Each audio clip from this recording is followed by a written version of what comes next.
Сәлеметсіңдер ме балалар? Бүгінгі біздің тақырып сенбі күні сабақ аз. В субботу мало уроков. Жаңа сөз, новое слово. Напиши в словарь и выучи. Ертең, завтра. Менімен бірге оқы, прочитай вместе со мной. Жексенбі күні думанға барамын. Сенбі күні досыма барамын. Суретке қара, мәтінді оқы, прочитай текст. Бүгін сенбі, сегодня суббота, ертең жексенбі. Завтра воскресенье. Әлбек саябаққа барады. Әлбек идет в парк. Анель ата-анасымен хайуанаттар бағына барады. Анель с родителями идет в зоопарк. Анна тауға шығады. Анна идет в горы. Саша достарымен ойнайды. Саша играет с друзьями. Тыңда, қайтала оқы, прочитай, послушай. Анна, бүгін қай күн? Бүгін дүйсенбі, ертең сейсенбі. Сегодня какой день? Сегодня понедельник, завтра вторник. Бүгін сабақ көп. Бүгін 6 сабақ болады. Саша, ертең неше сабақ болады? Ертең 5 сабақ. Ертең сабақ аз. Сегодня много уроков. Сегодня 6 уроков было. Саша, завтра сколько уроков? Завтра 5 уроков. Завтра мало уроков. Анель, ертең неше сабақ болады? Ертең 4 сабақ болады. Ертең сабақ аз. Анель, завтра сколько уроков у нас? Завтра 4 урока. Завтра мало уроков.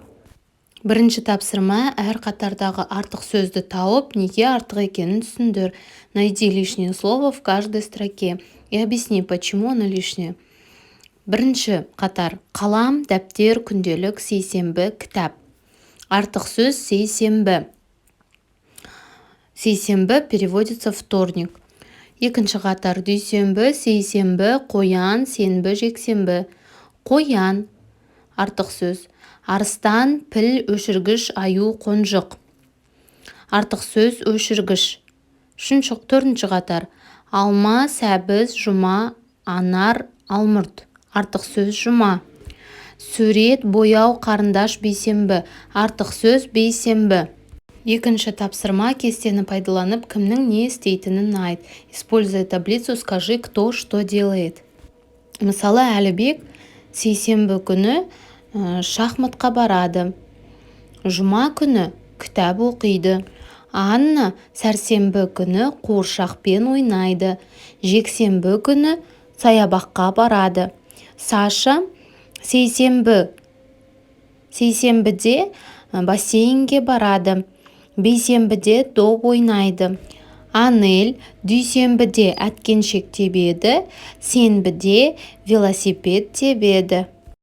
Үшінші тапсырма, қажетті сөзді орнына қойып, сөйлемді толықтырып жаз. Вставь нужные слова и дополни предложение. Қажетті сөздер — это ваши нужные слова.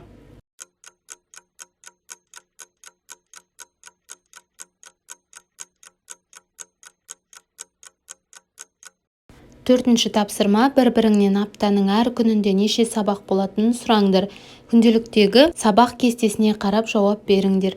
Спросите у друг друга, сколько уроков каждый день. Мысалы, например, Әлібек, дүйсенбіде неше сабақ? Дүйсенбіде 6 сабақ. Есте сақта, запомни, сейсенбіде бассейнге барамын.